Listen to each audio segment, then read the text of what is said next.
Kedutaan Besar Vatikan dibuka untuk umum bagi warga yang ingin memberikan penghormatan dan doa atas berpulangnya Paus Fransiskus.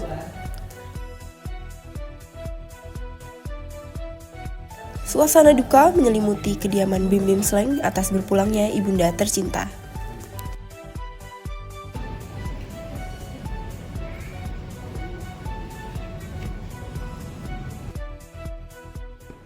Selamat siang pemirsa, kembali lagi bersama saya Lutfia Farida Balkis dalam Liputan Rakyat yang hadir membawakan berita-berita yang aktual, faktual, dan terpercaya. Berita pertama siang hari ini akan kami buka dari Kedutaan Besar Takhta Suci Vatikan di Jakarta Pusat. Menyusul kabar duka atas berpulangnya Paus Fransiskus pada hari Senin 21 April 2025 lalu, Kedutaan Besar Vatikan dibuka untuk umum sebagai tempat umat Katolik menyampaikan rasa duka dan penghormatan terakhir mereka atas kepergian Paus Fransiskus yang membawa duka mendalam bagi umat Katolik di seluruh dunia. Rabu siang hari, Kedutaan Besar Vatikan masih dipadati oleh masyarakat yang mengantri untuk memasuki Kedutaan Besar untuk memberikan doa dan penghormatan atas berpulangnya Paus Fransis. Masyarakat dengan sabar mengantri di depan Kedutaan Besar untuk menunggu gilirannya memasuki Kedutaan Besar yang dibuka mulai dari pukul 9 pagi hingga sore hari. Jadi kegiatan di sini antusias dari masyarakat ya, secara umum cukup ramai. Memang dari jam 9 itu mereka sudah standby sini, sudah ngantri ya.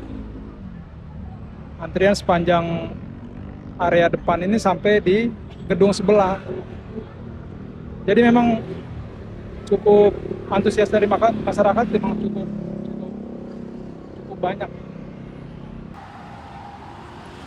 Pengunjung yang datang dari berbagai kawasan menyampaikan rasa duka dan doanya untuk sosok Paus Fransis yang dicinta. Memang sedih, tapi secara pribadi saya mempunyai banyak sekali pengalaman, belajar banyak dari ajaran-ajaran beliau. Ada Laudato Si, Fratelli Tutti, lalu concern beliau juga tentang perempuan dan anak. Itu menjadi peninggalan beliau yang secara rohani juga ke depan mesti kita tetap teruskan perjuangkan. Selanjutnya, berita duka cita datang dari dunia hiburan. Ibunda dari Bim Bim Sleng, yaitu Bunda Yvette, dikabarkan menghembuskan nafas terakhirnya di kediamannya pada Sabtu 26 April dengan usia 87 tahun. Bunda Yvette dikenal sebagai sosok penting dalam perjalanan musik Sleng. Ia bukan hanya ibu bagi Bim Bim, tetapi juga menjadi figur ibu bagi seluruh personil Sleng dari masa ke masa. Kehadirannya selalu menjadi penyemangat di berbagai kesempatan, hingga rumahnya di Jalan Potlot dikenal sebagai markas besar Sleng dan tempat lahirnya berbagai karya. Suasana haru mewarnai kepergian Bunda Yvette di kediamannya yang terletak di Jalan Potlot. Terlihat personel Sleng bersama keluarga, sahabat, tokoh-tokoh musisi, hingga Gubernur DKI Jakarta hadir untuk memberikan penghormatan terakhirnya. Di halaman rumah, tampak deretan karangan bunga memenuhi sepanjang jalan. Sebagai ungkapan bela sungkawa dan cinta dari sahabat, rekan musisi, hingga berbagai tokoh masyarakat. Saya sebagai Gubernur Jakarta itu berduka atas wafatnya Bunda Yvette yang merupakan bunda bagi semua kaum yang menyukai musik di Jakarta, dan bunda ini luar biasa karena diolah salah satu hal yang kemudian sampai hari ini Sleng tetap bisa berkarya. Menurut saya kontribusi bunda luar biasa. Dalam momen penuh haru, personel Sleng mengelilingi keranda Bunda Yvette, mengiringi kepergian sosok rock and roll mom dengan doa dan penghormatan terakhir. Kabarnya, sholat jenazah untuk almarhumah Bunda Yvette akan digelar ba'da zuhur di Masjid Al-Hidayah, Jalan Potlot 3, dan dimakamkan di TPU Karet Bifak, Blok AA1, Blat 042. Pemirsa, informasi tersebut sekaligus menjadi penutup perjumpaan kita pada siang hari ini. Terima kasih atas kebersamaan Anda. Nantikan terus berita dari Liputan Rakyat selanjutnya. Saya Lutfia Farida Balkis, pamit undur diri. Selamat siang dan sampai jumpa.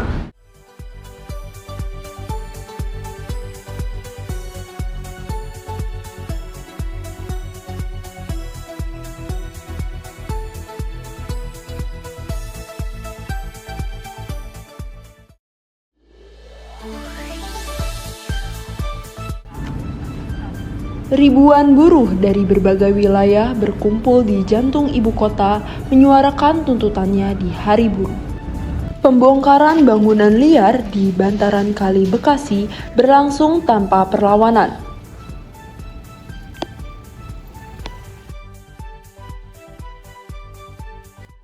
Selamat siang pemirsa, kembali lagi bersama saya Lutfia Farida Balkis dalam Liputan Rakyat yang hadir membawakan berita-berita yang aktual, faktual, dan terpercaya. Memasuki bulan Mei, peringatan Hari Buruh kembali menjadi sorotan publik. Ribuan buruh dari berbagai daerah di Indonesia datang memadati kawasan Monas, Jakarta Pusat dalam aksi damai yang membawa serangkaian tuntutan kepada pemerintah, khususnya Presiden Prabowo Subianto. Tuntutan utama mereka mencakup isu kenaikan upah, penghapusan sistem outsourcing, serta perlindungan jaminan sosial. Kamis 1 Mei 2025, Monas dipenuhi oleh ribuan buruh yang datang dari berbagai penjuru Indonesia. Mereka menyuarakan tuntutan utama seperti kenaikan upah minimum, penghapusan sistem outsourcing, jaminan kesehatan dan ketenaga kerjaan yang berpihak kepada pekerja, serta penolakan terhadap revisi Undang-Undang Ketenagakerjaan. Seorang buruh yang turut serta dalam aksi menyampaikan harapannya agar pemerintah benar-benar merespon tuntutan tersebut, bukan sekedar hadir tanpa tindak lanjut. Yang disampaikan oleh Presiden Prabowo gitu ya kan, ia akan mencoba untuk menghapus outsourcing pertama, yang kedua mensejahterakan para pekerja yang bekerja di luar negeri, jadi diberikan jaminan keamanan gitu. Terkait isu-isu yang beredar sekarang kan, yang kerja di luar tuh ada aja gitulah kejadiannya gitu. Ya mungkin harapannya ke depannya antara buruh dan perusahaan bisa bekerja sama dan mempunyai komitmen yang saling menguntungkan gitulah. Presiden Republik Indonesia Prabowo Subianto juga terlihat hadir di lokasi dan menyapa massa buruh dari atas mobil sambil membagikan kaos kepada peserta aksi. Dari keramaian ibu kota, kita beralih ke Kabupaten Bekasi. Kesadaran masyarakat akan pentingnya penataan wilayah dan pemanfaatan ruang publik mulai terlihat. Di wilayah Tambun Selatan, sejumlah bangunan liar dibongkar oleh pemerintah desa setempat. Meskipun terdampak secara langsung, warga menerima langkah ini dengan lapang dada karena mereka menyadari bahwa hal tersebut merupakan kesalahan dalam pembangunan. Penertiban ini menjadi bagian dari upaya jangka panjang untuk menjaga ketertiban lingkungan. Berikut informasi selanjutnya. Di Tambun Selatan, Kabupaten Bekasi, satu persatu bangunan semi permanen di bantaran Kali Baru mulai diratakan. Eskavator dikerahkan dibantu dengan pekerja yang membongkar secara manual. Area yang sebelumnya padat bangunan kini tampak dipenuhi puing-puing dan reruntuhan. Bangunan-bangunan ini berdiri di atas lahan yang dulunya merupakan aliran sungai. Lokasinya yang padat dan tidak sesuai peruntukan menjadi alasan utama penertiban. Sekretaris Desa Tambun Selatan menyebut pembongkaran ini sebagai bagian dari penataan kawasan. 17 April, kami pemerintah Desa Sumberjaya itu mengasih surat himbauan. Tanggal 20 ya Pak.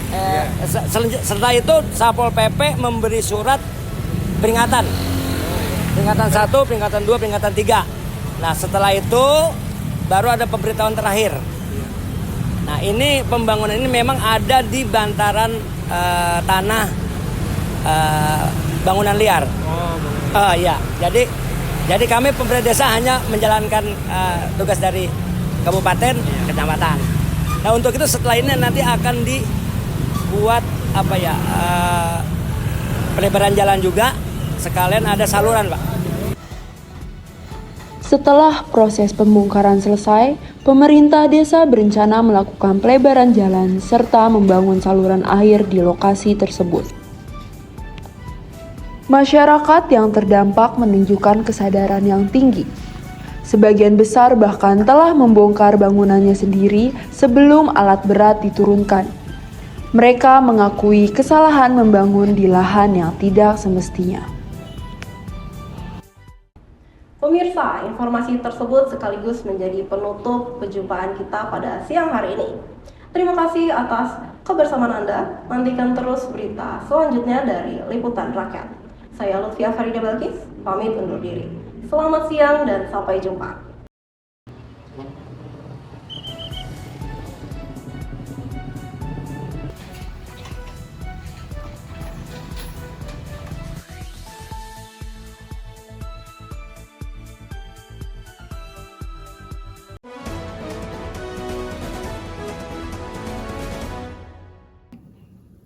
Halo, selamat siang pemirsa. Kembali lagi bersama saya Intan Maharani dalam Liputan Rakyat.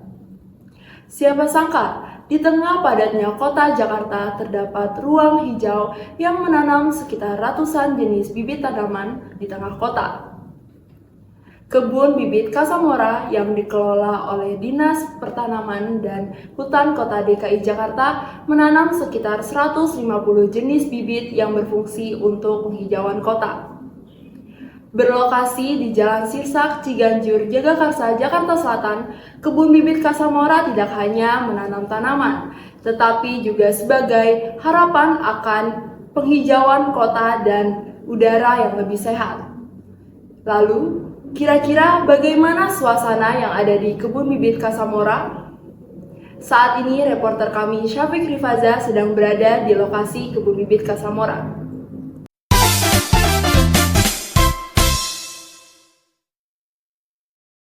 Halo pemirsa, balik lagi sama saya Syafiq di Berkelas, Berkelana bareng Syafiq.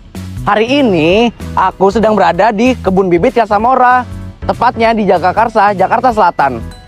Di tengah hiruk-pikuknya kota yang sangat padat dan panas ini, masih ada loh bibit-bibit yang akan dibudidayakan dalam rangka penghijauan kota. Tapi dengar-dengar sih ada 150 bibit yang bakal ditanemin. Mau tahu info lebih lanjutnya? Yuk ikutin terus. Di balik padatnya lalu lintas dan deretan gedung tinggi Jakarta, tersembunyi sebuah ruang hijau yang menjadi awal dari harapan kota yang lebih sejuk dan asri. Inilah kebun bibit Kasamora, paru-paru kecil di tengah hiruk-pikuk ibu kota. Terletak di Jalan Sirsak, Ciganjur, Jagakarsa, Jakarta Selatan, kebun ini berdiri di atas lahan seluas 4 hingga 5 hektar. Dahulu, lahan ini adalah bagian dari perumahan Kasamora yang kemudian berpindah hak milik kepada Pemprov DKI Jakarta dan dijadikan sebagai pusat pembibitan tanaman kota.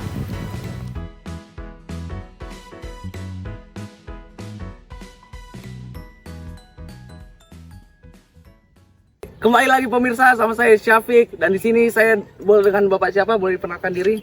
Nah, saya dengan Yedi. Ya. Saya di sini selaku koordinator penadiran lapangan ya. Pertama, di sini saya membawahi 37 PJLP tenaga hariannya. Oke. Nah, edukasinya juga ada. Kadang-kadang tadi anak TK, SD, SMP, SMA bahkan kayak ada adiknya kuliah juga ada yang kayak gitu. Oh iya. Ya entah itu sekedar nyari informasi masalah tanaman, entah itu cara belajar menanam, menyetek, kebanyakan tanaman pokoknya. Tak hanya berfungsi sebagai pusat pembibitan, kebun bibit Kasamora juga dibuka untuk umum. Banyak warga yang memanfaatkan ruang terbuka hijau ini untuk berolahraga, seperti jogging atau sekedar berjalan santai menikmati udara segar. Suasana yang tenang dan asri menjadikan kebun ini tempat pelarian sejenak dari riuhnya kehidupan kota. Ini juga saya lihat tempatnya kan enak banget ya Pak, sejuk, asri. Apakah ini dibuka untuk umum tempatnya? Kalau dibuka untuk umum, tentu saja untuk umum karena Pemda DKI itu adanya kebun bibit itu termasuk dengan RTH kan, ruang terbuka hijau. Dan itu peruntukannya untuk umum. Oke. Di sini terutama buat jogging sih. Dikelola oleh Dinas Pertamanan dan Hutan Kota, Kebun Bibit Kasamora kini menjadi rumah bagi kurang lebih 150 jenis tanaman yang disiapkan untuk mendukung program penghijauan di 5 wilayah Jakarta. Menariknya, tak ada tanaman spesifik yang mendominasi di sini. Semua disesuaikan dengan kebutuhan tiap wilayah pada waktu tertentu. Beberapa tanaman bersifat musiman seperti bunga matahari yang sempat mekar indah beberapa waktu lalu. Bahkan bisa 200-an ribu lebih. Oh, ada. Kalau jenisnya sekitar 130-an. Jenisnya ada 130 jenis tanaman. Ya. Wow. Kan kalau kita jelasin satu-satu nggak mungkin ini tanamannya apa mau begitu kan nggak mungkin juga. Karena ada beberapa jenis tanaman yang belum banyak. Jenis tanaman yang belum mungkin banyak. yang teman-teman lihat di sini kayak Rumelia tegak ungu ini paling banyak di sini, paling berlimpah karena memang dia perbanyakannya paling mudah. Paling mudah. Paling mudah, dan nggak cuma ini, banyak sih sebetulnya Mas. Cuman saya nyontohin salah satu aja. Pak, untuk selanjutnya saya mau ikut tanaman boleh nggak Pak? Boleh. Oke. Nanti kita coba jalan ke depan, siapa tahu ada teman-teman yang lagi tanam ya. Oke, siap. Ayo Pak, kita ke depan.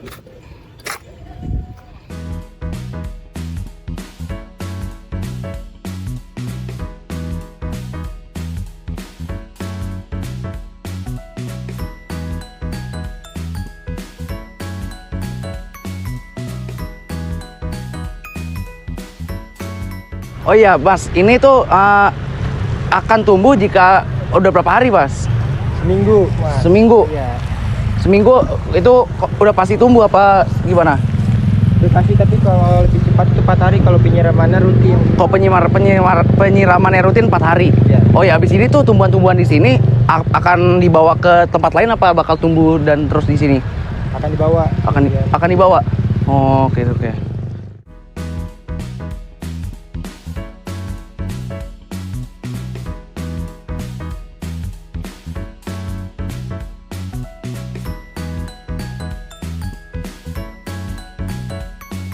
Baik, itu dia rangkaian kegiatan yang saya lakukan hari ini di Kebun Bibit Kasamora. Buat teman-teman yang mau datang, boleh banget karena tempat ini dibuka untuk umum.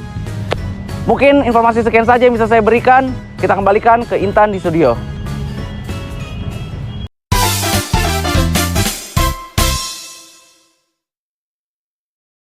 Baik, terima kasih Syafiq atas laporannya. Pemirsa, dari tengah kota, kita dapat belajar bahwa pelestarian lingkungan dapat dimulai dari hal-hal sederhana. Sekian informasi yang dapat saya sampaikan pada siang hari ini. Saya Intan Maharani, pamit undur diri dan sampai jumpa.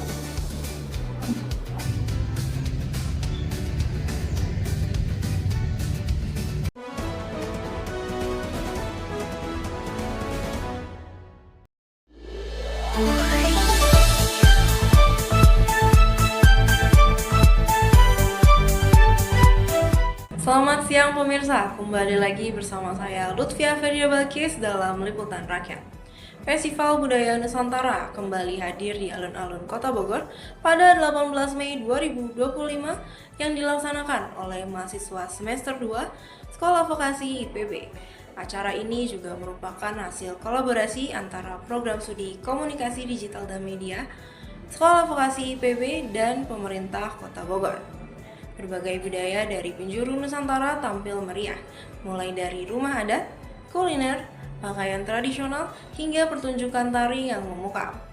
Dan kali ini, tim Liputan Rakyat akan mengajak Anda untuk menelusuri lebih dalam salah satu penampilan yang menjadi sorotan utama kami, yaitu budaya dari tanah Gorontalo.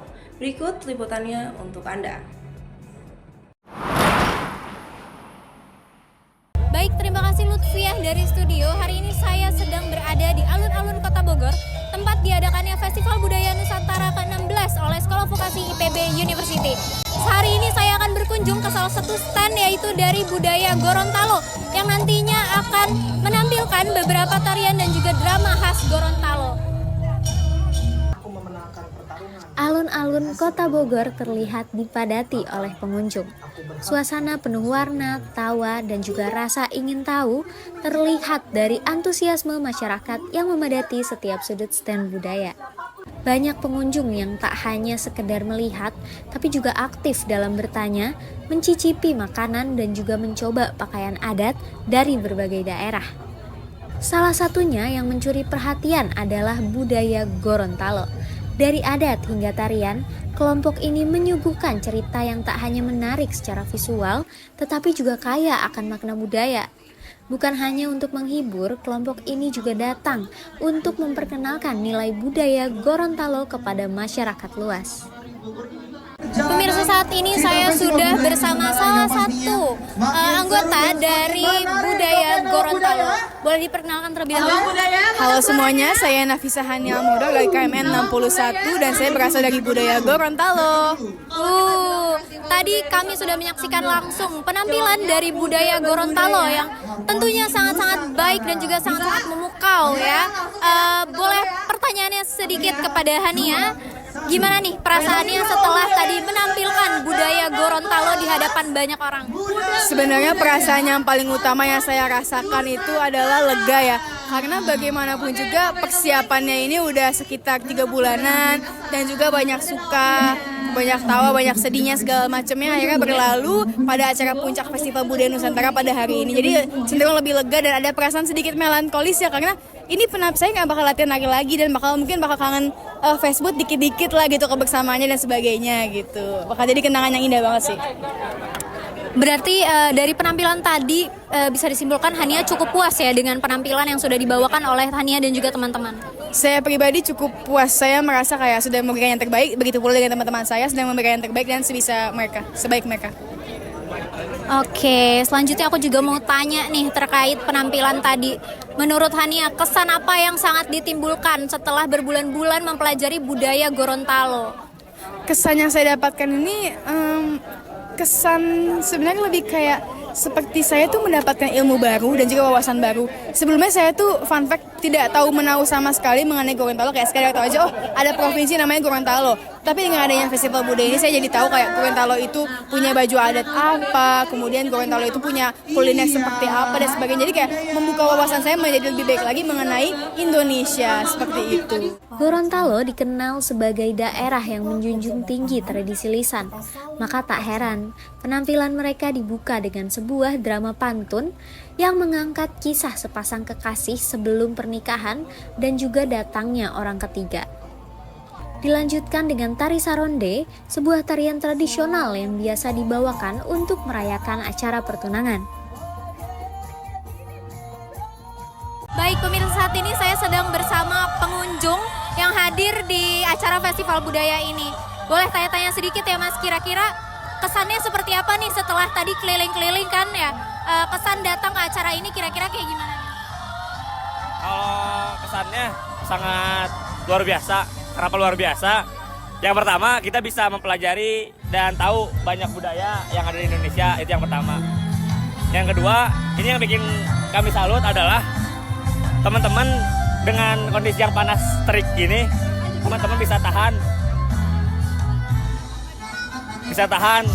Ya walaupun tadi kalau berbicara ini 3 SKS, tapi semangat teman-teman tidak menghilangkan gitu. Artinya yang saya lihat ini bukan hanya sekedar untuk menghilangkan atau menggugurkan saja mata kuliah, tapi yang saya lihat teman-teman mendalami budaya ini sangat mendalami. Karena tadi saya sempat juga dengan teman-teman bertanya kepada beberapa stand. Teman-teman mengetahui tentang sejarahnya, teman-teman mengetahui tentang budayanya, yang artinya teman-teman tidak hanya sekedar formalitas atau hanya menggugurkan kewajiban saja, tapi teman-teman pun mempelajari utuh tentang budaya tersebut. Pertunjukan ditutup dengan tari dana-dana yang biasa ditampilkan pada pesta pernikahan adat Gorontalo. Saat tarian berlangsung, pasangan pengantin juga terlihat duduk di tengah panggung layaknya di sebuah pelaminan. Pemirsa, mungkin itu saja informasi yang dapat kami sampaikan pada hari ini terkait Festival Budaya Nusantara ke-16 yang diadakan langsung oleh Sekolah Vokasi IPB University. Saya Anjeli Marsha, pamit undur diri kembali ke studio. Kekayaan budaya Indonesia memang tak pernah habis untuk dieksplorasi. Dan Festival Budaya Nusantara menjadi salah satu ruang penting bagi generasi muda untuk mengenal, memaknai, dan membanggakan akar budayanya. Pemirsa, berikut informasi yang dapat saya sampaikan. Saya Lutfia Farida Balkis, pamit undur diri dan sampai jumpa.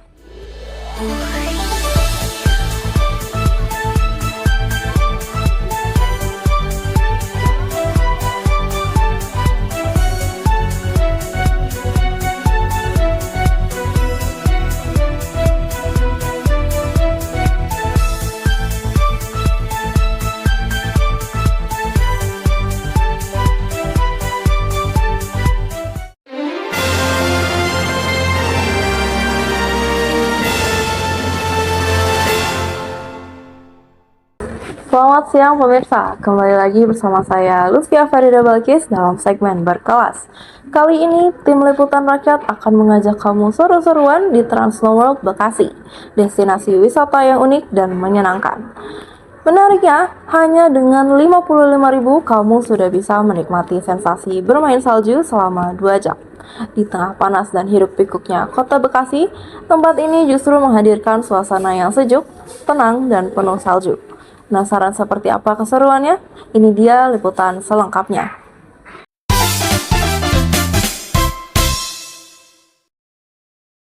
Trans Snow World Bekasi. Di sini kamu bisa ngerasain sensasi dingin, seru, dan penuh salju tanpa harus jauh-jauh ke luar negeri. Trans Snow World Bekasi jadi satu-satunya tempat bermain salju indoor terbesar di Jawa Barat.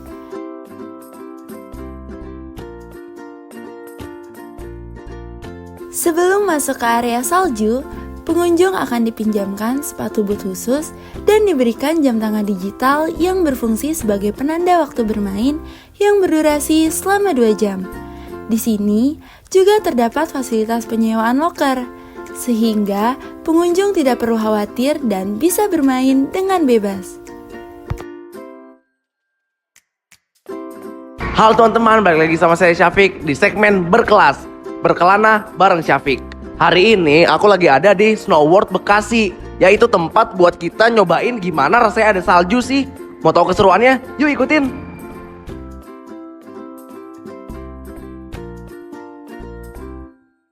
Suasana di dalam area dipenuhi tawa dan keseruan anak-anak dan keluarga yang bermain bola salju, naik seluncuran, atau sekedar foto-foto bersama. Buat kamu yang mau main seluncuran, di sini juga disediakan tempat penyewaan papan seluncur dan ban seluncur. Jadi, kamu tinggal datang dan nikmati serunya bermain salju. Dingin banget. Siapa bilang Bekasi panas? Di sini dingin banget kok. Udah, nggak usah jauh-jauh ke Eropa deh. Sini datang ke Bekasi, kita seru-seruan bareng di sini. Salah satu spot favorit di sini adalah kereta gantung yang membawa pengunjung menikmati pemandangan dari atas area salju. Sekarang aku lagi ngantri buat naik kereta gantung. Yuk ikutin lagi keseruannya.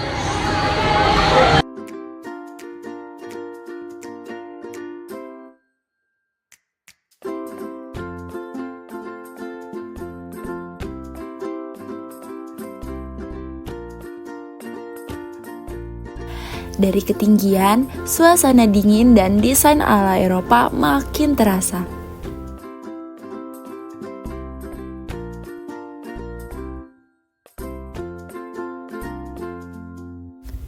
Setelah puas bermain, banyak pengunjung memilih bersantai dan berfoto bersama sambil menikmati suasana dingin yang jarang ditemukan di kota ini. Trans Snow World Bekasi menjadi pengalaman musim dingin yang menyenangkan tepat di tengah kota.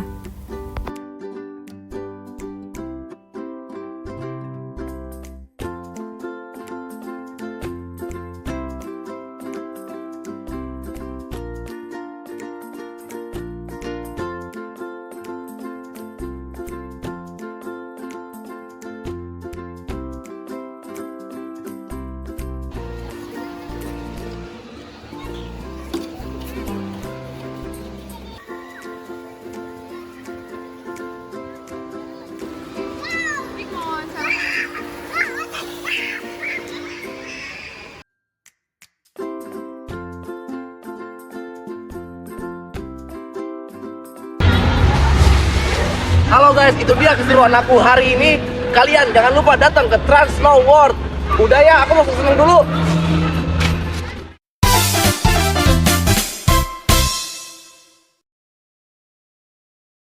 Dan itu dia keseruan yang bisa kamu temukan di Trans Snow World Bekasi.